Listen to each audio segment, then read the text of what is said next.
c'est une scène du film The Abyss, un film Netflix sorti en 2024. Et vous ne le savez peut-être pas, mais derrière ces immeubles qui s'effondrent et ces nuages de poussière, il y a deux pros des effets spéciaux, Morgan et Sébastien.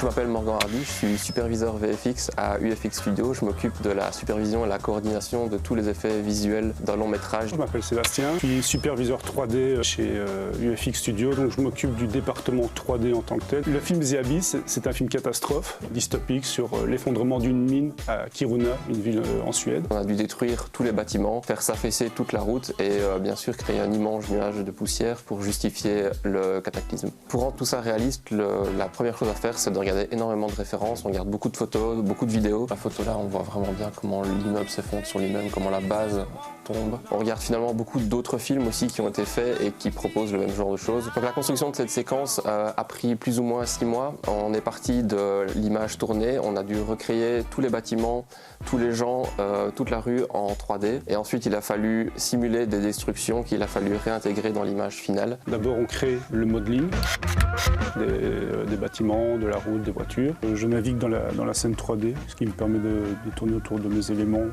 3D et de vérifier que tout fonctionne correctement. Ensuite, on applique des matériaux, on appelle ça le look dev. Ici, on a toute de la fumée qui est générée en 3D et qui vient collisionner avec toute la rue. Sur les différents assets pour les rendre réalistes. Et alors là, on donne une animation, par exemple, on fait tomber les voitures dans les ravins, on anime les lampadaires. Une des grosses étapes sont les fixes, c'est-à-dire créer des simulations de destruction, de fumée.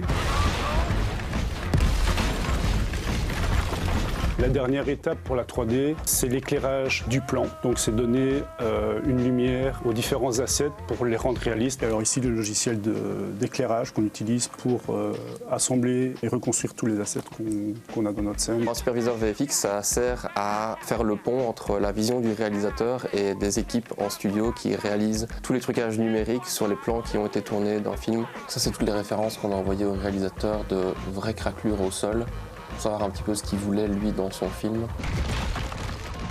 VFX, ça veut dire Visual Effects, ce sont tous les effets spéciaux qui sont créés numériquement. En ce moment, je suis en train de terminer la supervision de 2 projets, Loup-garou avec Franck Dubosc et le nouveau film de Gilles Lelouch, L'amour ouf. Ce qui est important à savoir aujourd'hui, c'est que les VFX, les effets spéciaux digitaux, il y en a dans tous les films. Que ce soit des énormes blockbusters américains ou un petit film d'auteur, il y aura toujours des effets spéciaux, même en petite quantité.